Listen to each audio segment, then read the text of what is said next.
following announcement has been paid for by the Mark Order.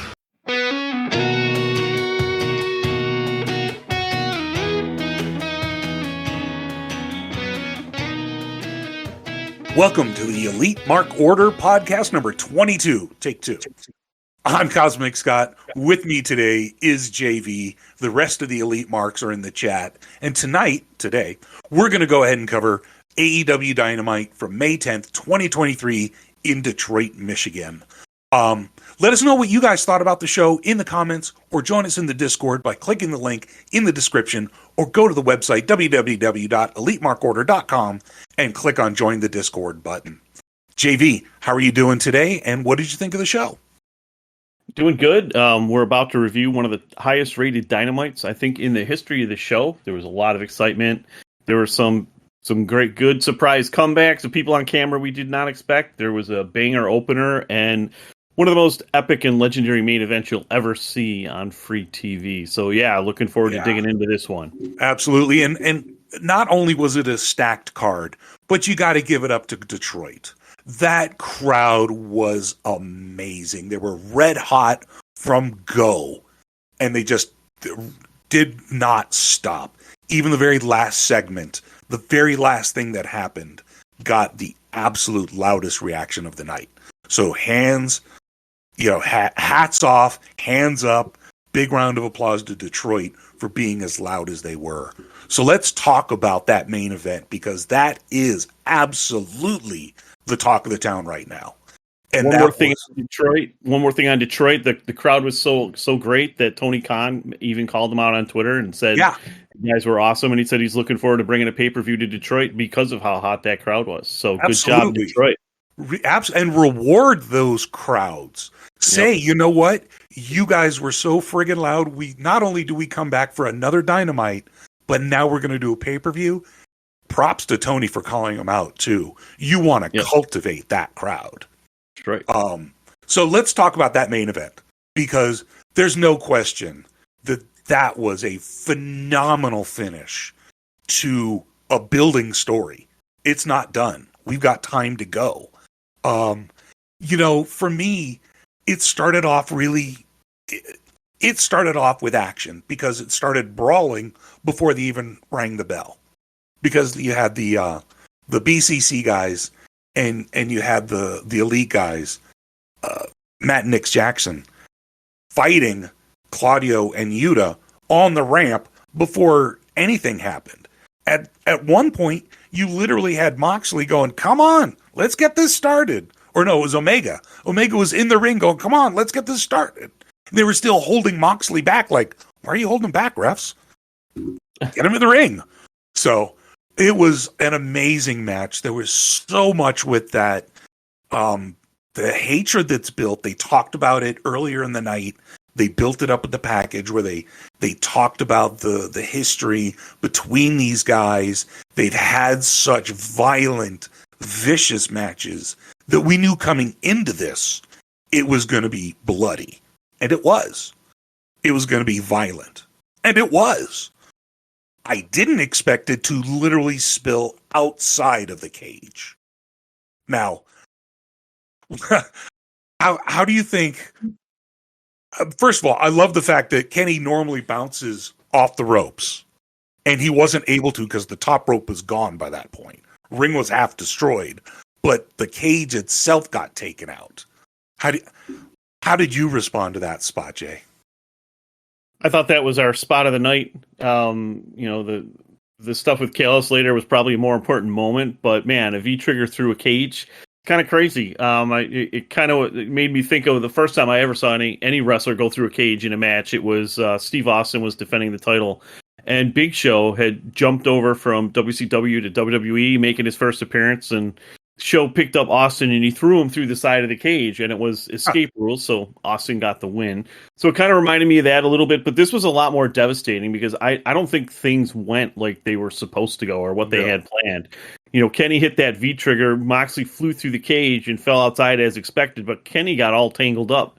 And it looked like his tights might have been tangled up in the cage, his legs got tangled up in the ropes, and given all the injuries and all the surgeries that Kenny's been through over the past year, it was kind of scary. It was like, I hope he's not going to not hurt here, because that'll certainly change a lot of plans for this summer. Because he needs to be healthy for All In. So it was pretty scary. But yeah, great to see that he recovered and he was okay. But yeah, what a crazy spot with just awesome stuff. It absolutely was in the conversation if it wasn't the spot of the night. We'll talk about that actually in a second. But the fact that he got hung up, I was worried for a second. To me, it looked like it was his tights that got hung up, and he just sort of kept his leg there. Looked like it got pinned between the cage and the mat. I don't really know. But I do know when he rolled out to the floor, the camera got a really good close-up, and right at that second, the ref checked on him, and Kenny very clearly said to the referee, "I'm okay." So good news, he came out of it just fine. Anything that, selling and normal wear and tear. He wasn't injured grievously by that spot, thank God. But that match itself was bloody, it was violent, and right up at the very end, and for me, this is the match of the night. This is the spot of the night. For me, Don Callis, after the one-winged angel, during the pin, Mox was not going to kick out, and he took the screwdriver, and Don Callis literally stabbed Kenny in the back, cost him the match, casually pinned. Mox casually pinned him for the 1-2-3 after that. It was the loudest heat I have heard in ages. They drowned him out. It was so loud. I'm not sure there was a bigger boo in AEW history when Callis made that turn there. Mm-hmm. Kenny was taking to Mox pretty good. He was beating him down pretty hard. He hit him with a bunch of V-triggers, hit him with the Snapdragon, and gave him the one-winged angel standing on the glass that they had brought out. We still haven't really talked about some of the brutality that went on during the match that we need to touch on. But yeah, Kenny's bleeding from his back. Mox is bleeding from his back. Mox is bleeding from his head. And, Kenny hits him with the angel, and I'm like, holy shit, like, this match is over. Is Mox going to be the second guy to ever kick out of the one-wing angel, or what's going to happen here? And, being a cage match, you almost forgot about that wall being knocked out. And then sure enough, we got that moment with Callis turning on Kenny and hitting him with the screwdriver, making the save, and then giving the match to Mox. So, yeah, it was shocking. I think a lot of people, it wasn't a surprise that that Callis went heel. But I think people were thinking it was going to happen with Takeshita or something like that. But yeah, it was certainly a shock turn of events, or swerve, as you may, in the main event, resulting in Kenny getting pinned in the ring, which is not something that happens very often. It not only that, but again, Moxley was hit with the one-winged angel, and Kenny did not win the match. Yep. Now, mind you, yes, getting broken up like that, getting turned on outside events, it doesn't happen much. If Kenny gets the chance to hit it, he generally is going to win that match right then and there. So, pretty amazing turn of events. You're right about that. I thought overall it was extraordinarily violent. I have a friend who many years ago was on a very large wrestling commentary and recap website, long before YouTube, when we just did things on websites. And he's a big fan of violence. He named one of his oldest cats Onita. So if you know violence, you know who Onita is. And the fact is, he got squirmy when the chair wrapped in barbed wire was put on Moxley's back, and Kenny fully stomped as hard as he could on it and scraped it across his back. That's where all that damage on the back you were talking about earlier, that's where all the damage on Moxley's back came from. And he's like, that can't be real barbed wire, or it would have been a bloody massacre. Worse than it was. Obviously, there was a little bit of a gimmick. A little bit. Yeah, they fortunately they use shaved down barbed wire. Yeah. Otherwise, it would just be a complete mess.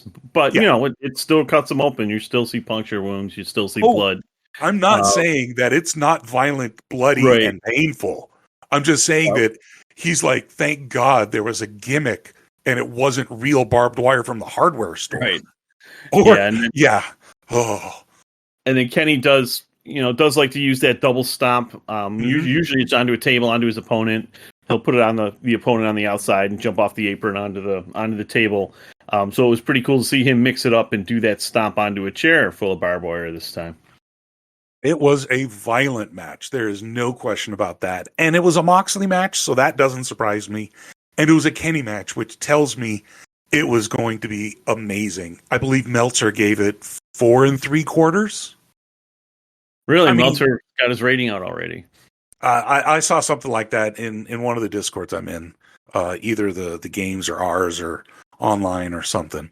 But I'm pretty sure there was a pretty high rating for it. But holy crap! I know that I liked it. I know it as a main event. It left me stunned because after he turned on him after the match, they still had the cameras rolling. They were still sort of milling about, like, what the hell just happened here?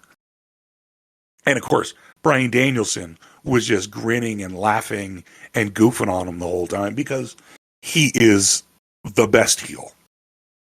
And if he's not, it's Moxley, who is deadly and yet still casual. He's like a casual killer.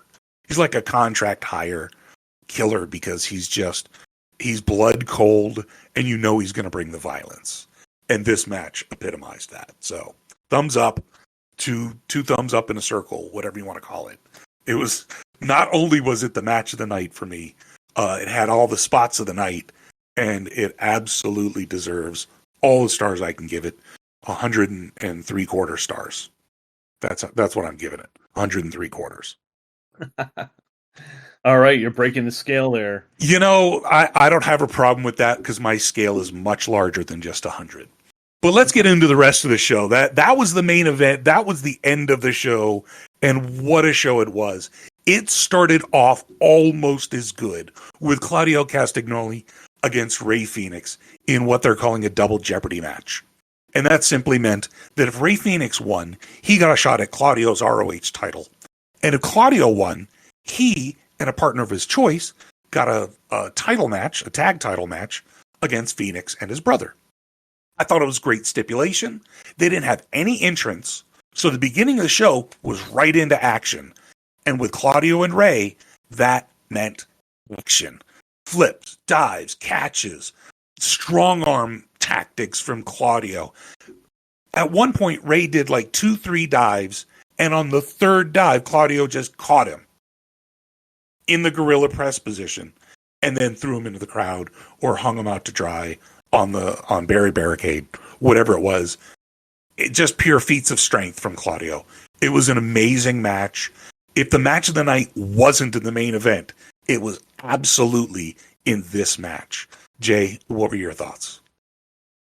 I thought it was an excellent match. I like the idea, the double threat or the double jeopardy with the winner getting the title shot. I thought that was a good approach to make the match a little interesting, put some stakes behind it. I was always amazed at the work that Fénix puts in. His matches are always incredible, and Claudio was great here too.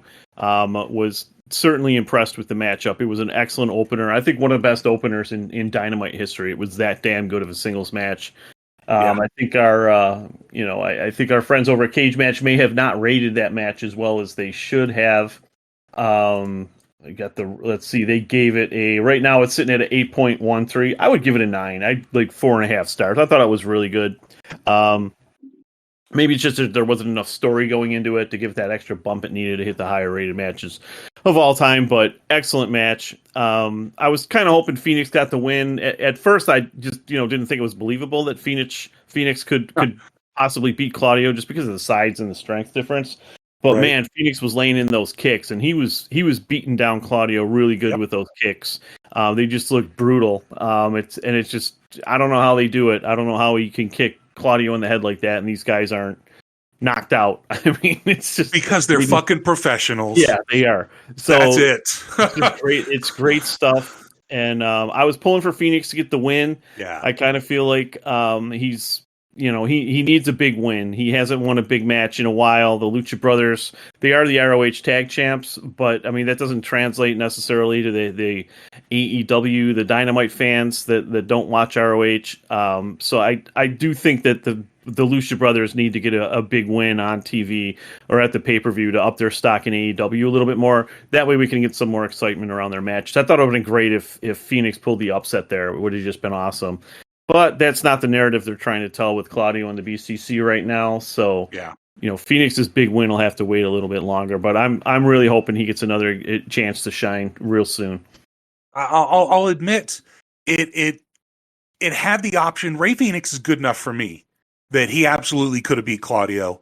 I didn't see it happening. I did appreciate the fact that it was two ROH title holders against each other as curtain jerkers for AEW. You have the best of ROH at the lowest of AEW. I think it's subtle, but I think it's important to establish, and nobody's saying that Claudio is terrible. Nobody. But I think it's establishing that ROH is sort of developmental. And that these guys at the top of it, this is why. You know what I mean? So I love during the match, we talked about it last week, the podcast with Krill, that Claudio reversed a code red. But, and I love this, Ray Phoenix reversed his reversal. So the code red never gets reversed. But Max did it. We talked about it with Krillin. And I don't know, Jay, did you notice that Max reversed the code red? That was last week's spot of the week. How could I miss it? Absolutely. So it got reversed. And then, okay, great, fantastic. You never see that. The very next week, Claudio does it. But they one-up it with Ray Phoenix flipping out of it. That, to me, was damn near spot of the night because of last week. So I think you need to make an honorary spot of the week video just to follow up that one. I have it ready. I have it ready. I'm not going to kid you. I have that ready. I love this match. I thought it was absolutely one of the best of the night.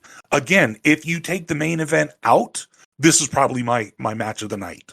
So Claudio, as always, shows he is phenomenal. Great technical, great strength, can fly. And Ray Phoenix, explosive, high flyer, luchador, born into it. Literally. He's another multi-generational wrestler who grew up wrestling. And you can see it in his every move. There were a couple flubs here and there. Maybe he didn't bounce off the ropes perfectly in every one of his moves, but guess what? You could barely tell. And if you weren't someone like me who watches it constantly, you probably didn't even notice it. He's phenomenal. He did lose to the Ricola Bomb, which looks phenomenal when Claudio does it. But I don't think he lost anything. The Lucha Brothers are so over. They don't need to win. Yes, I want to see him win too, but they don't need to. Even with Alex Abrahantes on their side, they don't need a win. So let's move on, I guess. The very next thing was backstage with Miro, who made his big return. Didn't say anything to Renee, but then went backstage, or then immediately went into Tony's office. Now, I'm a big Miro fan. I'm glad to see him back. Jay, I don't want to spend too much time on just a segment that had nothing to it but a return. What do you think of Miro? I was certainly shocked to see Miro walking in. And also, we can combine this with Thunder Rosa. Had a similar spot later in the show. So I think, the implication here is AEW fan. It hasn't been announced that the new Collision Saturday show is official, but it's been leaked online on purpose. So everyone knows it's coming. Everyone knows that there's a new AEW show going to be on Saturday nights from 8 to 10, I believe. Yeah, and prime time. And it's going to be called Collision. We talked about it in some of the previous podcasts and some of the shorts, talking about how it's going to be CM Punk shows because the Elite doesn't want to be in the same building with them. And we talked about how it could be Toxic Collision. And I think, we're getting some foreshadowing there that, some of these toxic wrestlers like Thunder Rosa and Miro, walking around, getting ready to go to their toxic CM Punk on Toxic Collision. I think it's going to be awesome. We're going to have this show of all a bunch of people that hate life, and it's going to be real interesting to see how it goes. I think they're going to be bringing Tessa Blanchard. And I don't think it was Diamante. Who's the Ivelisse? They're going to be bringing Ivelisse back. They fired her a long time ago. I think now correct me if I'm wrong, and please tell me in the comments if you've heard otherwise. Isn't Big Swole coming back to Toxic Collision? I think she and Leo Rush are going to do an intergender tag match of some sort. Yeah, I mean, they could. Leo Rush could be on the show. Swole could be on the show. Dax Harwood, I think, would be a good member for the show. No one Dax bitches and Cash, online more than him. They're the tag champions. They'll be on the show because they're CM Punk's bitch. That's right. And then they have to be on Dynamite because they're tag champs. They should bring in Bret Hart to be the announcer. Oh, absolutely. So talk about how he got screwed like the whole show. And we got to have announcing. No, announcing absolutely has to be Conan, Disco, and Bischoff. There you go. That's the announce team. Yep. So Miro's back. I'm excited. Thunder Rosa's back. I'm interested to see where it's going to go. How are they going to deal with Collision? Look, if they put on shows as good as this on Saturday night against all of the other sports, good enough. I'll be interested. I don't necessarily want to do a recap show on Sundays, but we'll see. Oh, well, we could just do them on Saturday night after the show ends. So I'm not really looking forward to doing it on Sunday, but we'll see. Yeah. So the next segment after that, and we'll cover all of them, was the Pillar segment. MJF cut his promo comparing himself and the other Pillars to the Beatles. And then later on, we had one from all of the other Pillars, Jungle Boy, Darby, and Sammy. And they're all they're great packages. The video production's top quality. It's building towards the pay-per-view. I like it. Once again, Jungle Boy is showing he is the weakest of the promos. Sammy cuts great promo and his package was great. Darby is a filmmaker, so his promo and his clip was great. And MJF is champion for a reason. Jungle Boy, he kind of really is the weakest out of all of the Pillars. And this is highlighting it. Yeah, I think it's definitely coming through that way. You're seeing more and more people making remarks. Mm-hmm. And when AEW first started, Jungle Boy was probably like, you could say he was possibly on par with MJF. Like the crowd loved him. Jurassic Express, him and Marco and Luchasaurus, like, they were always closing out the shows. They were super over, but I guess that's what happens when you get stuck in a program with Christian that goes for 2 years. I don't think the decisions around Jungle Boy's booking have necessarily helped him to get to another level. He hasn't really done too much that lets him shine. I did like the cage match he had with Luchasaurus, but that wasn't on TV. So it's like, how many of your average Dynamite users are actually checking that out? I don't know. I mean, most of them should be, but because it was a great cage match between those two. But yeah, the comparisons. So MJF said he's Paul McCartney. Did he say he said Darby was John Lennon, right? Sammy is Ringo, Jungle Boy is George, and Darby is John. He's Paul. Okay, yeah. So Sammy was Ringo? Sammy is Ringo, which is talented but kind of dumb. Yeah, the dumbest Beatle, I think he said. Yeah. And okay, and then that leaves George with so Jungle Boy's being George. Interesting comparison. I wonder if they'll come out with a shirt like the one of the Beatle album covers with the 4 faces with the 4 pillars. Maybe. Like that. I could add that to my 4 pillar T-shirt collection. I would really like that. I might make it. I'm going to make it. You know what? You should make it. We could probably link it up over on our merch store over on EliteMarkOrder.com. And don't forget, you can join the Discord just by clicking on EliteMarkOrder.com and click on Join the Discord, or in the description down below, you can click on Join the Discord. We'd love to hear your comments, thoughts, all of that stuff. Shout out to all of our supporters and all of the Elite Marks and everybody else. So, and just a quick announcement. Yeah. Today we're having a special 24-hour sale of our Slapnuts Tuxedo T-shirt. Mm-hmm. It's buy one, get one free right now. So if you buy one, you get one free. Take advantage of this. It's over at EliteMarkOrder.com. Check it out. And if you can't find where to order that shirt, just join us in the Discord. Be sure to say JJ for life. That is the password. and we'll be happy to get you that shirt. Absolutely. I love that tuxedo shirt, by the way. The big red slap nuts across it. And quite honestly, on the back, don't piss me off. That's my favorite part of it. I have my bachelor party coming up in a couple of weeks. I am thinking about getting one of them perfect shirts made for it and having slap nuts on the front of it, but I don't know. Well, definitely get the "don't piss me off" on the back. That's for sure. So let's move on to the next section, which is FTR that came out, called out their friend Mark Briscoe, and instead of Mark Briscoe, out came Jeff Jarrett, the best in the business. The segment suddenly became 5 out of 5. So Satnam Singh, Satellites Unite, Sanjay Dutt, Jay Lethal, Jeff Jarrett make their way down, demanding a title shot. Eventually, Mark Briscoe comes out and says, "Hey, I was talking to my friend Tony Khan. He made me referee for your match at Double or Nothing. Let's drink on it." So that's my Mark Briscoe. Oh, Great. There you go. Mark Briscoe. You could do the whole next podcast as Mark Briscoe. Oh, don't tempt me. I might. They drink on it, and during the drinking, Sanjay takes a big chug directly from the bottle, spits it right into Dax's eyes. Then Jeff Jarrett, being the master manipulator, pushes Briscoe, I don't know how that works, right into Dax's arms, who, blinded, executes a picture-perfect pile driver.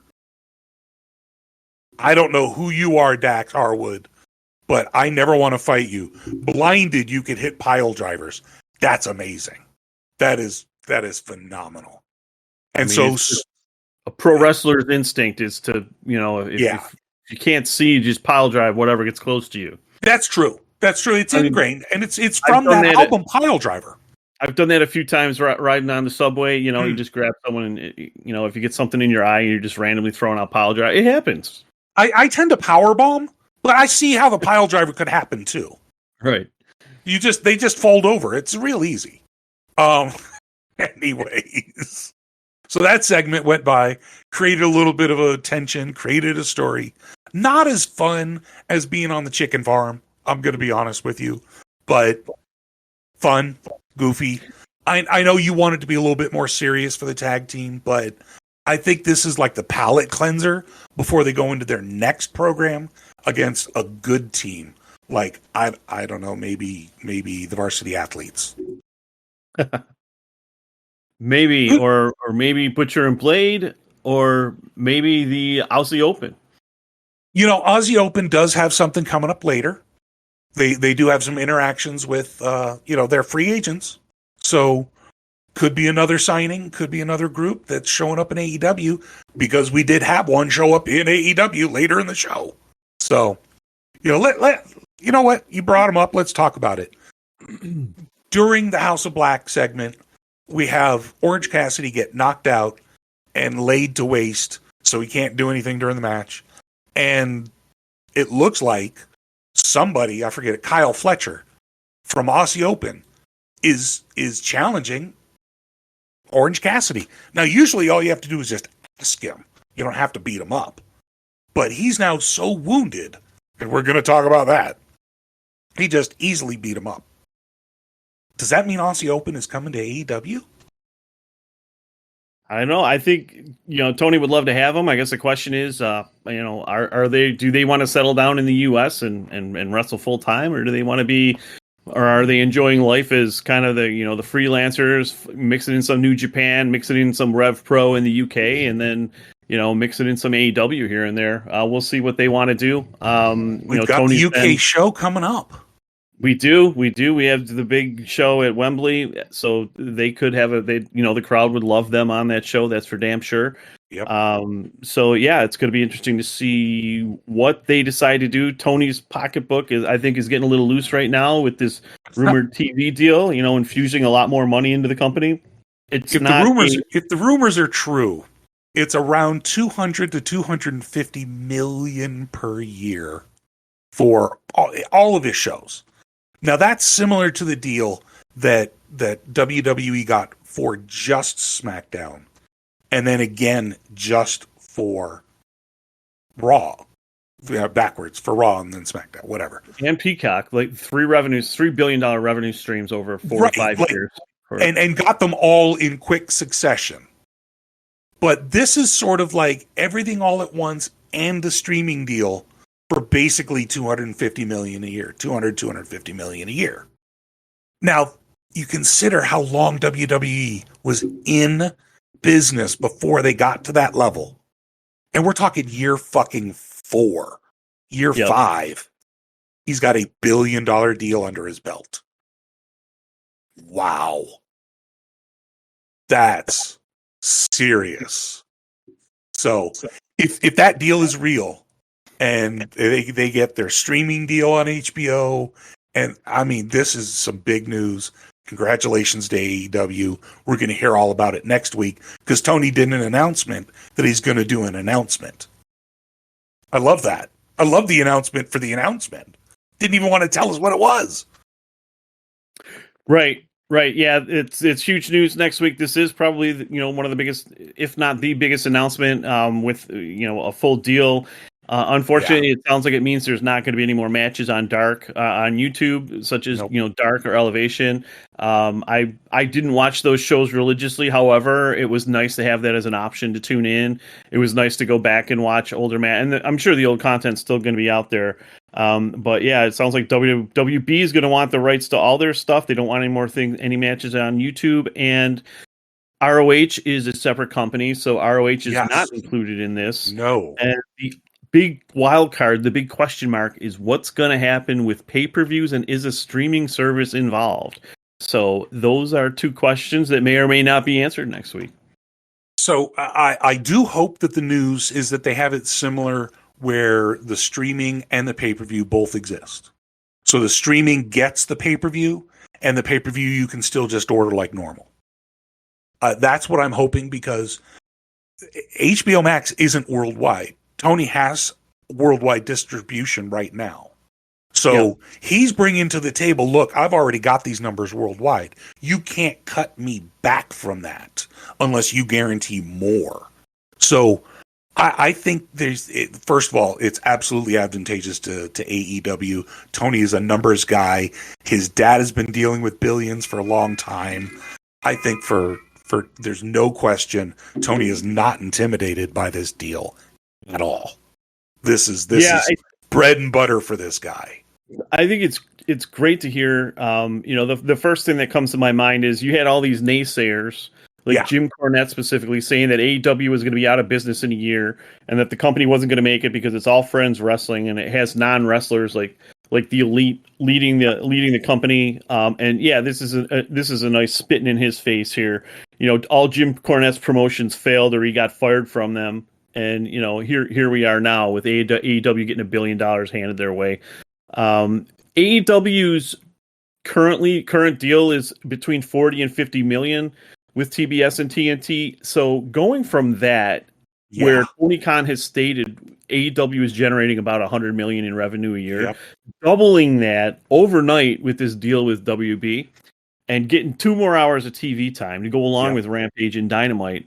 We're going to have 5 hours of AEW on cable every week. I think and they're quadrupling their TV revenue. Yeah. So it's going to be, this is serious competition for WWE. Whether they want to admit it or not. The T-shirt company has arrived for 100% in a billionaire to the tune of $1 billion, and it's just great to see the success this company has had, and all of this was spearheaded by the Bucks and Kenny and Cody too, talking about putting the art back in the hands of the artist, which I'm wondering these days how much of that is still true with, Sanjay and Tony booking everything. And who's the other booker? QT booking. But the top stars still having creative control over their characters. Or at least not necessarily 100% creative, but at least a degree of control. Input. I think there's conversation. Yeah, I think it's a collaborative effort. I don't think they're certainly not getting scripts. They're not getting here's what you're saying today. So there's still plenty that they have creatively, even if they're not deciding, oh, I get to win this match, I get to win that match. They certainly get to decide what they're going to say in a promo, I think. Okay. So I think AEW is significantly more free. And even if it's not, ROH is. And what I wanted to bring up about ROH being a different company is YouTube. You can put all those matches, Dark and Elevation, rebrand them, put them on ROH branding.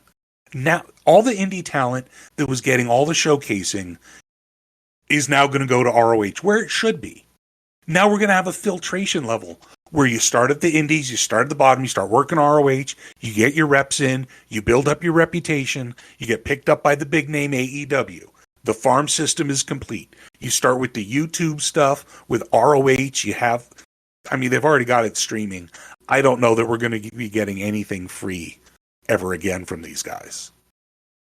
Pay-per-view revenue is a large source of income for AEW, but now ROH that too, ROH, the Honor Club, sure. All of that, I just don't see it being for free on YouTube, even if it's ROH stars versus no name unsigned. I just don't see definitely that not era coming back. Yeah, and Tony has said, he's flat out come and said, he's like, this stuff is too good to be given away for free on YouTube. So I don't think YouTube is really in his plans to broadcast in the future.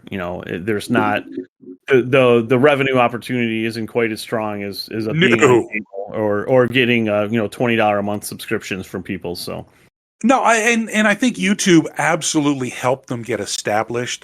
Number one, the being the elite created AEW because the fan base had that connection, had the YouTube. I think all of the vlogs helped the early and absolutely helped during the pandemic. So YouTube was a huge stepping stone for AEW to be established and to build the brand and to be able to spread it out. And they're not going to go away from having an established YouTube presence. But I think you're right. I think what Tony said is right. You can't just give these matches away forever. You just can't. Right. And I think it did them well for 4 years. And now that they've got Warner Brothers Discovery on tap, you feed into that. You take the money, you give them the best content you can. So hopefully this week's show and next week's show with equal quality, that'll be the new standard. So I'm excited.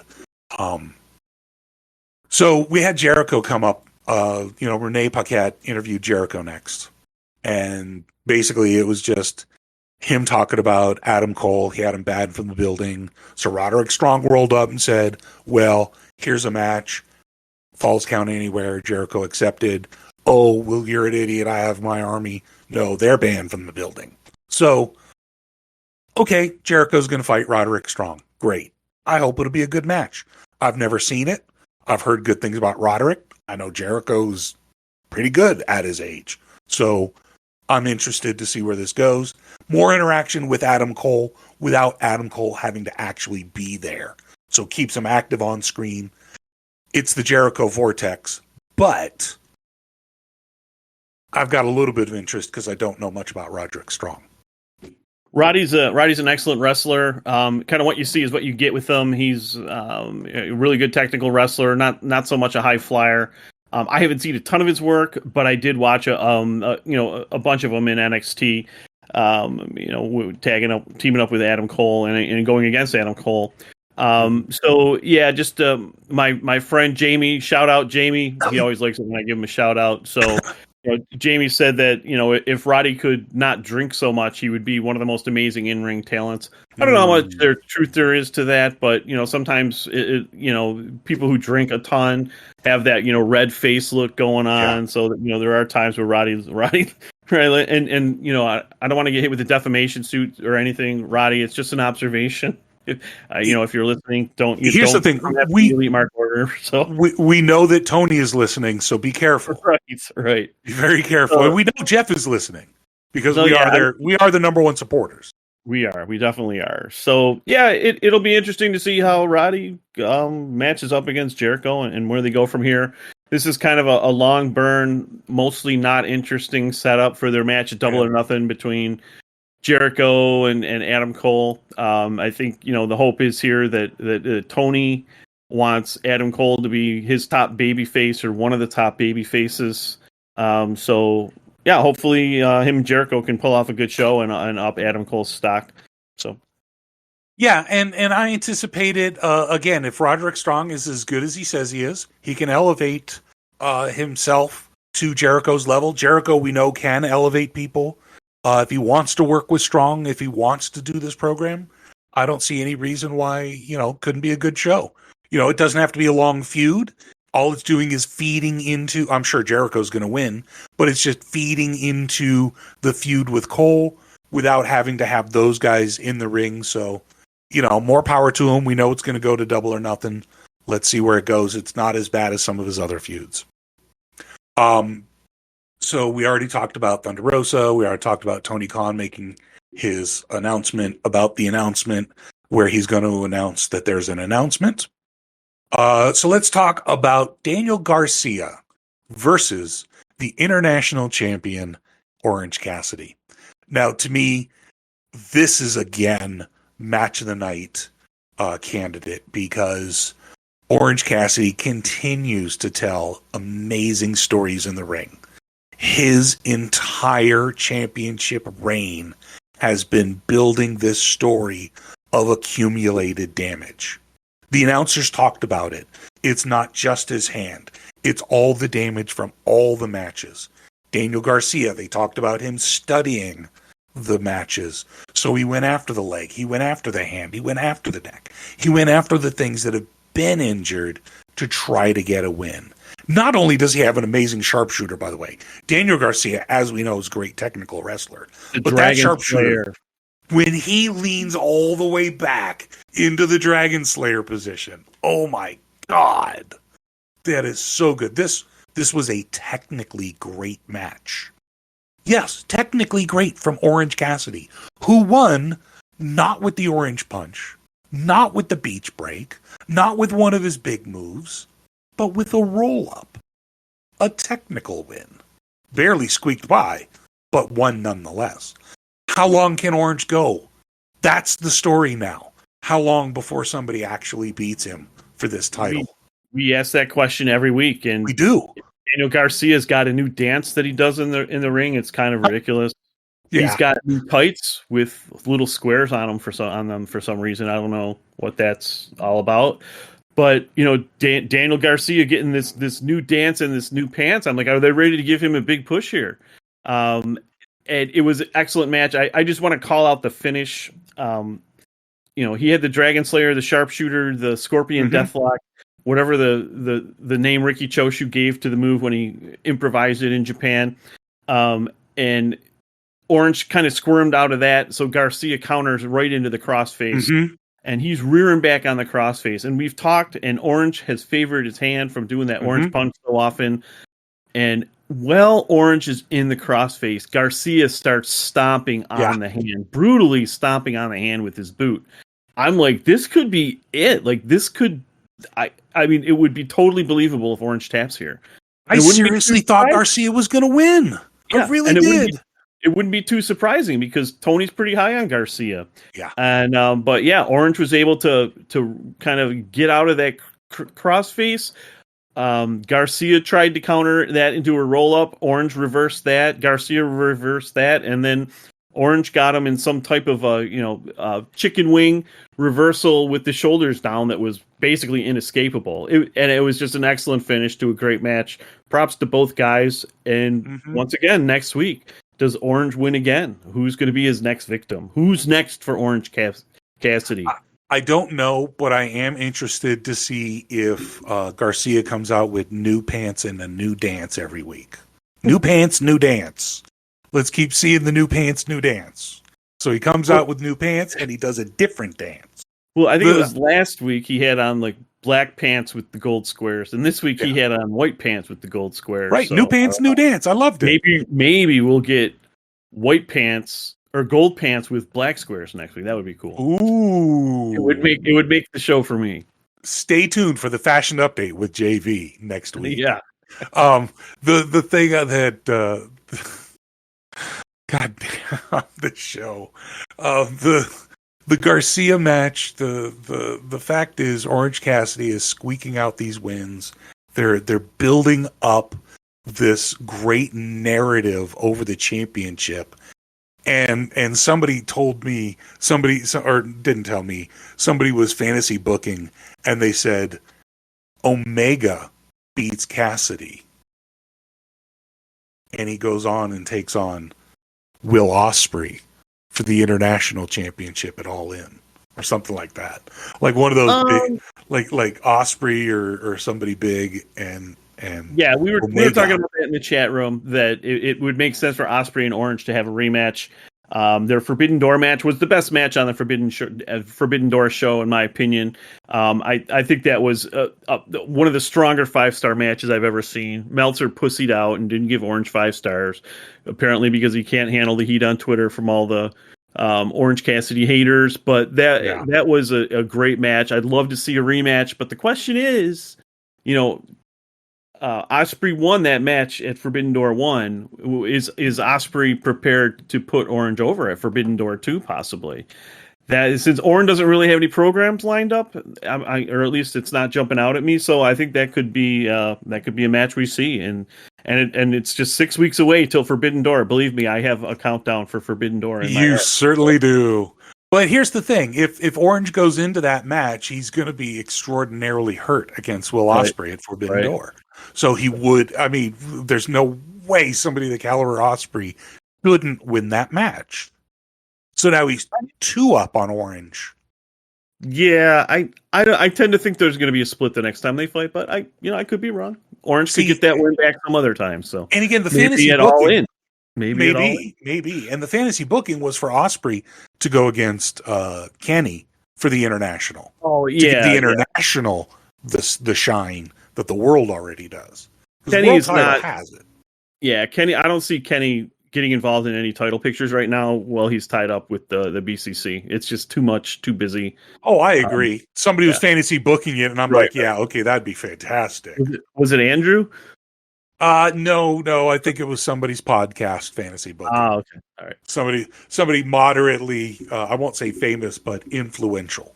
Not even influential. Somebody who has a voice. Okay. That's it. That's the extent they have a voice. All right. So great match with Cassidy. He snuck out the win. I don't know who's next. I don't know what's next, but I do know that Cassidy is telling an amazing story. And week after week, he's putting on some of the best matches, if not the best match, every single week. So I'm excited. But who is it going to be? That's the question. It could be the next guy. It could be that Kyle Fletcher guy. And then Aussie Open, maybe they come in, go after trios. Maybe they go after the tag. Don't know. We'll find out. But what came up next was Christian Cage and Luchasaurus in the second loudest segment of the night. And when I say loudest, I mean the crowd. I mean Detroit. Because Christian Cage didn't start off getting a massive amount of heat. But at one point, he simply stopped and looked. He stopped looking, or he stopped mid-sentence, and he just looked. And the crowd laid into him. He didn't even say anything bad. It was amazing. He played them like a fiddle. When he did say something, they just rained. He really had them going. And a few times, I think they almost got to him. He kind of stuttered. And I think he regrets talking about Arn Anderson's son, because Arn Anderson recently lost a son. So there was a couple stumbles in it. Overall, Christian Cage doing what he does, getting the reactions, building up a match against Wardlow, and talking a ton of smack about people's daddy. It was great. Like we predicted, Wardlow was ripe for Christian to come out and start making comments about Wardlow's father. He did back off and say his father wasn't famous, so he wasn't going to waste any more time talking about him. But we did get that smack. The crowd did respond to it. We did have nuclear heat. I think it was probably my favorite Christian moment. Just an ungodly amount of heat. I loved it. And as for where this feud is going to go, we'll see what happens. I guess we're set for Christian versus Wardlow at Double or Nothing. I don't see how there's any way Christian comes out of this as the winner.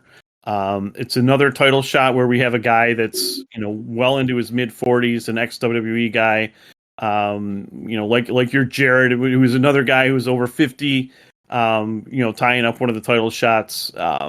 But it's good to have variety at the shows. Every match can't be a technical 5-star banger, because watching that same style gets boring through the night. So it's good to have your comedy matches here and there. It's good to have your hardcore matches mixed in. It's good to have your big man versus small man matches, just to kind of mix up the flow of the card a little bit, and that helps everyone in the long run. So I guess I'm not going to complain too much about Christian getting the title shot here. We all know it's going to end up with Christian's going to lose, and it's going to be Luchasaurus fighting Wardlow most likely, which is going to be one hell of a match with two powerhouses that are both incredibly agile. The Wardlow Luchasaurus match, is that going to happen at All In? But I'm looking forward to that one. It's going to be a great match. I hope so. I do. I expect a slightly different outcome. What I'm looking at is Arn Anderson is going to turn on Wardlow, and they're going to form the New Horsemen, and it's going to be Christian Cage, it's going to be Luchasaurus, it's going to be Arn Anderson. He's going to be active. He's not a wrestler, but he's going to be active. And the newest acquisition, the star of their brand new faction, Brock Anderson. And he's going to lay the waste to Wardlow. This is all just a big setup from Christian in order to ally himself with the true future superstar, Brock Anderson. So, yeah, I really expect much from this match. I don't expect much from this match. I really don't. If Krillin were here, he could go on about how Brock Anderson shouldn't be in a wrestling ring, but we'll leave that for the next show. The fact is, Christian Cage absolutely decimated Brock by simply saying, "Did you know he works here? He's under contract. Did you know?" Oh my God. When he said that, I was like, that's the meanest thing he could possibly have said. Is that, did you know Arn's son works here? Because he's never been on Dynamite or Rampage. Because he's just not that good. He was on Dynamite. He fought Malachi Black. Yeah. You're right. I don't know if you could say he fought him, right, but he was in a match against him. He worked a kick, and then Arn blocked the one kick. And got hit the other way. He did get massacred by Malachi. Speaking of massacre, the very next match was a no DQ match between two former friends, Anna Jay and Julia Hart. Now, unfortunately, a little bit of their backstory is more tell me, don't show me, because they never really had Julia and Anna Jay as friends on screen, even if they were really friends behind the scenes. So when they told the story of, you used to be my best friend, it lost a little bit of the heat because the audience never saw that. So yeah, I was surprised to hear that too. I know they've interacted before. There's a video on YouTube. I have no idea where this video even came from, but it's from a long time ago. And Anna Jay is making fun of Julia for doing like her cheerleader chant. So Anna's doing like this cheerleader chant and pointing at Julia and laughing. And then Julia responds by doing the Dark Order pose with the hand and makes some weird face. And then Anna Jay got all pissed off. That's like the only interaction I've seen between those two. Which isn't to say I missed it, because stuff could have probably happened on Dark or maybe even Rampage, which is almost a skippable show now. So I'm sad. I watched a lot of it. And I never saw them interact. Yeah. So they never really talked about it. They never got into it. And so this really didn't have much heat. I will say the best term that I could use that I heard, and I'll give credit for it to Wrestle Talk, was spirited. It was a very spirited match. They put their heart and they tried really hard. But this match was a clunker. They really, it wasn't great. It was hardcore. They hit each other. I think the match could have been fine if Julia didn't get hurt. When she worked that move on the chairs on the outside, she got a hip pointer. She smacked the front of her hip, which is very painful to get hit in. She smacked that on the chair and was obviously favoring it. It was hurting her so much that she could not even kick out. Like, she just raised her shoulder without moving her legs at all because she was in such pain. I don't know if she was unable to move or what the deal was. Otherwise, I think the match could have been fine. I was enjoying it until that happened, and I was really worried for Julia's safety. I'm just like, if she's hurt, dude, just end the match. She can't even kick out. Why are you continuing? And but she was able to kind of grit her teeth and get Anna Jay up for a superplex and beat her with that. I don't know how you could do a superplex, but you can't. You're hurting so much you can't kick out. It was kind of strange.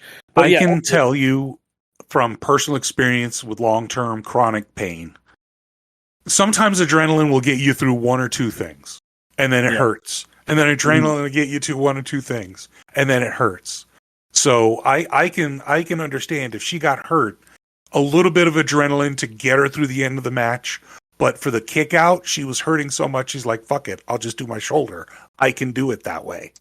So it did suck. It did hurt the match quality overall, but I think it was a good story, and Julia did get the win, as most of us expected, because she is growing more as a character. I noticed with Anna Jay, they did not call her Anna JAS. They didn't talk about the Jericho Appreciation Society at all during her match. Yeah, her and Ty haven't been on with the JAS for a while. I mean, you know, Ty still shows up for Sammy's stuff, but yeah, I don't know. Maybe they broke up that team for now. With this Saturday show, they're going to be stretched, to say the least, for with their women's division, which isn't all that deep. So I expect to see them both more active on that Saturday show, or between the two shows. I think we'll be seeing more of the both of them, because Anna Jay has a lot of potential, and Julia has some too. So Julia's great. She's got the background for it, the cheerleader gymnastics. She's very athletic. I've seen her moves. You know, she's definitely learning. House of Black was the best thing she could possibly have done. Period. Because her character is actually starting to get over a little bit. The mini taker thing, I think people are running with. And she's learned about presentation. She's learned about, that just trying to create an aura for her character. I think House of Black has done a ton of good for her. I noticed Anna Jay's makeup was also different. So there's a lot going on with her that they're just not talking about. And I think that she is moving in a different way. What I'd love to see is her and Julia team up under the House of Black and have them sort of rampage the women's division as the House of Black representatives. That'd be kind of cool for me. That could be fun. Then we have the next segment leading into the House of Black. So surprise, surprise. Renee Paquette was interviewing the Best Amigos. The Best Amigos are Chuck Taylor, Trent Beretta, and Bandito, who apparently is now part of the group. So the Best Amigos were backstage. They get their trios titles match, and she asks them, well, what's your stipulation? And the best they could come up with was to ban Julia from ringside. No witches. All witches are banned from ringside. That was their stipulation. So that's what they went with. Now, I thought it was a good match overall. No chance that the three Amigos were going to win. The Best Amigos were never going to win. But it was a good match. I thought they highlighted everybody real well. As always, House of Black looked amazing. And as a special note, they had a very, very cool presentation where they turned all the lights down at the beginning of the match. So it was just the ring highlighted. I thought that was super cool. What'd you think about it visually? I liked the old school look with the lights out on the crowd, and also the crowd can be very annoying with all their stupid signs holding up podcaster cutouts of their heads and stuff like that. So I like that. I did not like the gold flakes or whatever the hell was going on the screen. I wasn't a big fan of the lights flickering at the top of the arena either.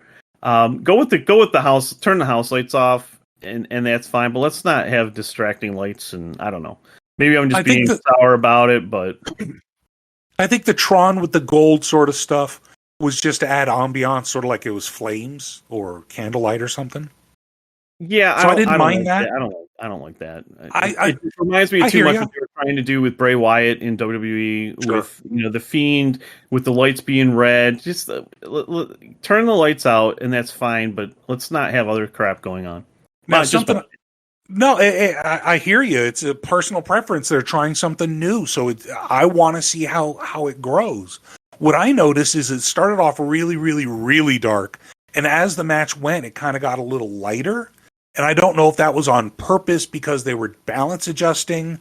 I don't know if there was like an actual plot reason, like it starts off super dark and there's no, there's no escape, there's no light, there's no hope, and as the match goes on, the hope leads. I don't know.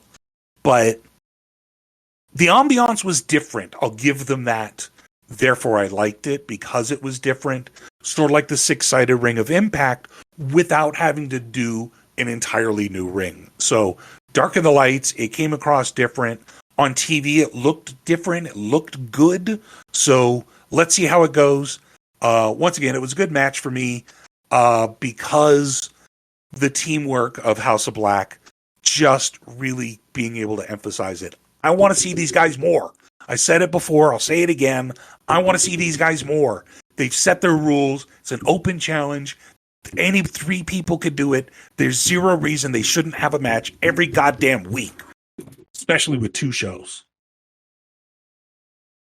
I just collapsed everything on my desk. Uh-oh. I don't know if you heard that. I don't know if you heard any of that. I was pounding my table making a point. I hear your mic making a lot of noise, but other than that. Oh, well, good. So, yeah, weekly, please. That's all I want. All right. Yeah, it was good to see House of Black back on TV. Hopefully they can fight more often. They of course defended. I don't think anyone was questioning whether they would win. Unfortunately, my boy Chuck Taylor, Sexy Chucky T, had to take the L. But you can bet that Chucky T's reign of terror and dominance over the entire AEW roster is just around the corner. I can feel it any day now. Chucky T is going to take over. Him and Kenny are going to reform the Men of Low Moral Fiber, the greatest tag team to ever exist, and just run over the whole business. I can't wait. There you go. I do have to say the match itself, the Best Amigos looked good. Bandito had good spots, showcased his strength for his size. Chuck Taylor, of course, and Trent Beretta always, have the ability to hold a good match. I really enjoyed how they took the rules, they laid them out, and they said, this is how we're going to beat you. And then they beat them. The House of Black looked really, really strong. They had a great sequence for the finish. The Dante's Inferno looks nasty when Brody King does it. So, I want them to continue to highlight them because they are three amazing wrestlers. They've got a unique presentation. So I just hope it continues because I've been a fan of Malachi / Aleister Black for many years. So this is his chance. This is his trio. Run with it, boy. You're doing great. Keep going. That's the best I can do. All right. Very last thing that we're going to talk about, because we've talked about everything else, is a hype reel for what AEW calls absolute Ricky Starks. I'm starting to call midi Ricky Starks because Ricky is not doing so well at elevating. Jay White, next week. They're not even waiting until Double or Nothing. They're going straight at Jay White next week because they know this is not working. So, Ricky... Yeah, I don't know where this is going to lead into Double or Nothing. I was expecting Ricky Starks to fight Jay White at Double or Nothing, but, they're fighting next week now. Maybe it's going to be some cheesy finish and they'll have a gimmick match at Double or Nothing. Hopefully... Yeah, both these guys, I'm kind of worried about where this is going. There's a ton going on right now, and I almost feel like they're getting lost in the mix. But Jay White is a legit main event star, and a lot of people think that Ricky Starks is also a big main event star. He has a rabid following on Twitter.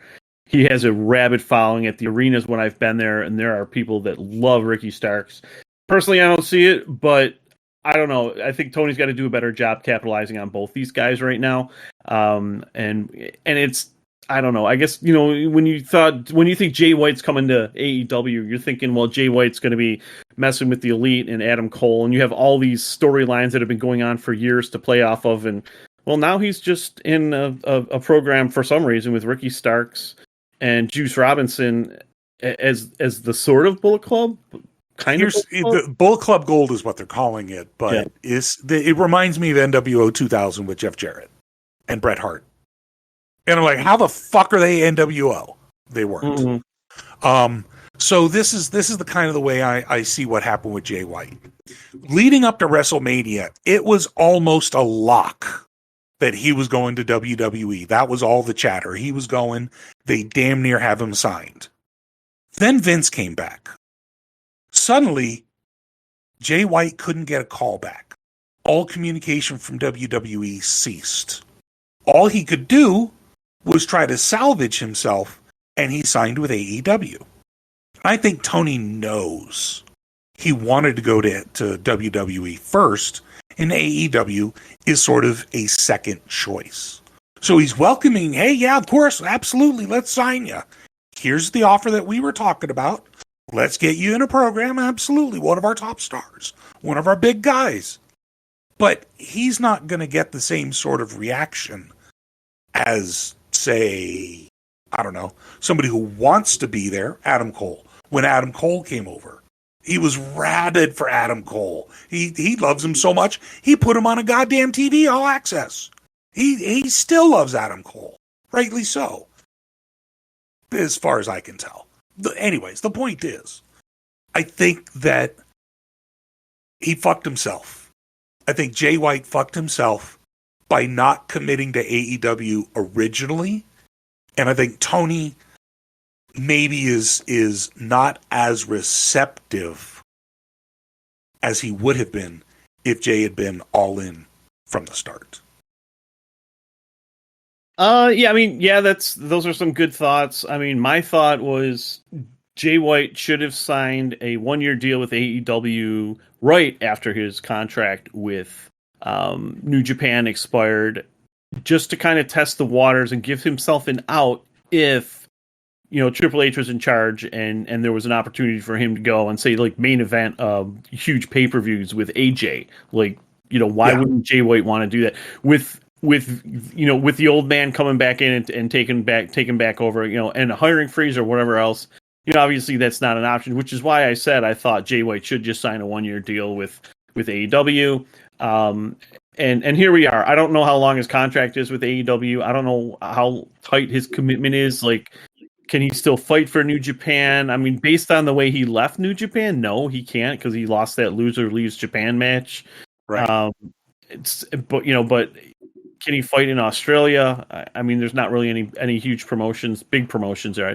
Obviously, there's not huge promotions in Australia, but I think there's a ton to do with Jay White, but I feel like he's not going to get there by himself. He's going to need to be carried by the guys from his past to be on the top of the shows, like your Kennys, your Bucks, your Adam Coles. So without being involved with them, Jay White's a little lost.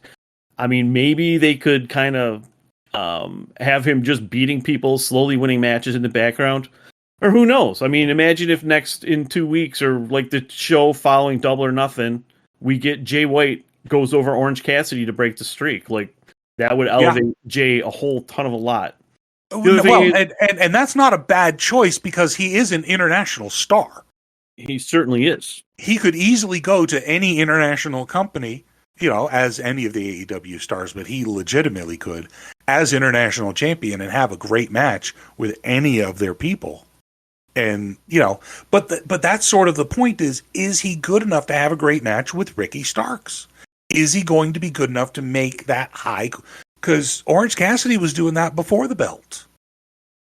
There's a guy that I had a big craft beer fan locally that was also into wrestling a little bit. I don't know him real well, but I remember when Jay White got his initial push, this dude was furious. He's like, Jay White sucks. He doesn't deserve this push. I'm going to stop watching New Japan because Jay White is so god awful. I can't believe Jay White is main eventing Madison Square Garden show against Okada. I'm selling my tickets because Jay White sucks, and it's like, dude, he's not. He hated Jay. He hated Jay, but I mean, there are people that felt like Jay got his push and it wasn't deserving. But I don't know. I didn't think Jay White could fill Kenny Omega's shoes. I don't think anyone really did, but because that's what happened. Jay White was forced to be the top gaijin because Kenny billed for New Japan. Yeah. But anyhow, I don't even know where I was going with this. I guess just one other comment on it is, as far as the Bullet Club goes, I don't see Tony making a big Bullet Club faction in AEW because he's going to have to pay residuals to New Japan. So why he made that point when he can just make his own faction, and something similar, and maybe something will take off because the Bullet Club is dying. There's no question about that. The faction is weaker than it's ever been. I don't even know who half the members are, and like you got who's running it now? You're the Japanese fan. I know, and you don't know the information. That's all I need to know about it. Right. Kenny That's Fox sufficient for me. Wasn't it Fit Finley's kid? David Finley is like the head of yeah. So David Finley is the head, and he's just not. I don't know. He's not on the level of any of the other previous Bullet Club leaders, like AJ or Finn Balor or even Carl Anderson. So unfortunately, between the two big companies, all of the best talent is sort of locked up. So we're at a point right now, especially with Tony's pockets being open. Especially with the big push of, okay, let me upgrade everything available to him. I think that talent is a little thin on the indies right now. I think having ROH locked up early and having talent lined up for ROH was critical for him, and a good move on him. He's got his feeder program ready to go. I think we've already seen Billy Stark, some of the best of the indie people already filtering into the AEW system. There's not a lot out there for people to sign to be a big gaijin over at NJPW. They have to sign somebody who's leaving, like Drew McIntyre, or some big name who doesn't want to go to AEW. You mentioned the 1-year deal with Jay White, and I was thinking Mercedes Moné, who was very similar, had a very limited, came in, won the title for a month, and is leaving again. But she made her point that she was a big name in Japan outside of WWE, and now she can shop around and proof of concept. She's a name. Now let's come back to the States somewhere else, and maybe we will see Mercedes show up in AEW. But I think Jay immediately could have signed with AEW. I think he allowed himself to be courted by the money of WWE, and then he got shown the door. They froze him out. Yeah, the point that you bring up about how the top guys are tied up, it's a different scene than it was 5 years ago, pre AEW, and that's the issue, and that's why New Japan was so fucking pissed at Kenny and the Bucks when they left, because they knew that their ability to get gaijins over was completely dried up. Because if you got a guy that doesn't like Vince, well, now he has an alternative, and he can sign a decent deal that can pay more than New Japan can. So, AEW forming bumped New Japan from that number 2 spot. Literally. And their ability to bring in gaijins in is much more difficult now. So, but they have a working relationship with AEW. They have NJPW strong on ROH. They do. Or no. But Tony doesn't seem to allow his top guys to go have a 6-month stint over in Japan. Not yet. I think give it a little bit. And I think some of we know Bryan Danielson wants to work it. He came to AEW to work it. I think Forbidden Door, after Forbidden Door and after All In, I think we may see that opportunity for some of the big stars to do a stint somewhere else, because they'll have, I don't know, maybe they'll be, we have too many programs, we can't let you go, we need you here. Maybe that'll happen again. I don't know. Well, adding the Access show or the Toxic Collision on Toxic Saturday Collision. makes it even tougher for Tony to let his guys leave for Yeah. extended periods of time. So That is true. It's hard to know. I think he'll give him a chance. I mean, I know he sent a few people over. He's certainly welcoming them into AEW. I don't know how it's going to play out. He's open. He's clearly not Vince in his mentality of we're the only ones who exist. So I think there's the potential for other movement back and forth. And we'll just have to see how it plays out in the next few years because the Bucks and Kenny might not stay. Maybe they do go to New Japan. Maybe they go back. maybe. Because think of Kenny back in New Japan. Well, we got a preview of that at the beginning of the year at Wrestle Kingdom. So Exactly. his match He knows stopped. his value. He knows if he goes back to Japan, he's fucking king of the world again. And he misses that. He misses being able to talk every show. He misses the adoration poured on him by the fans in Japan. So, yeah, it's still definitely a possibility that Kenny winds up over there. I mean, with the stuff with Punk, they haven't re-signed. I don't think they're going to go to free agents, but you never know. I mean, this is a crazy world we live in. Maybe the Bucks. No, I don't see the Bucks, but definitely there's a possibility of Kenny leaving, going somewhere else. Yeah, I think we've had some interesting discussions in the chat room about that, and the Meltzer noted in the Observer that came out today, the newsletter, that Kenny and the Bucks are not negotiating with AEW right now to extend their deal or to sign a new one. And one question is, they would be stupid not to at least get into discussions with WWE about what a contract might look like, length, term, how much per year, number of events. You can't really do that while you're under contract, though. You have to go into free agency. I mean, I guess if the contract says you can't negotiate, then... Yeah, no, generally that's contract tampering. That's the whole problem. You can't contact another. If they're under contract, you have to wait until they're free. Based on non-competes or whatever verbiage is in the contract, but they should at least, test those waters. They have what are called feelers. They have friends in the company. Yeah. And they know if there's an interest. Yeah, there's this guy they know there named Cody. Yeah, that's one. It's being given a pretty good push right now. But the one problem there might be is how long is this hiring freeze since the merger with Endeavor going to go on for WWE? Like they lost out on Jay White because of this allegedly. How long is that going to continue? Are they really going to cheap out on their talent? Because with Roman Reigns only wanting to fight 4 times a year, how long are the WWE fans going to put up with WWE not signing new guys or bringing in any new talent or only trying to bring in guys that they're hiring out of these college programs that no one's ever heard of? So, yeah, I don't. The WWE is in such a flux. I have no idea what that clusterfuck of a company is doing anymore at all. So, here's a reason I don't pay attention to them.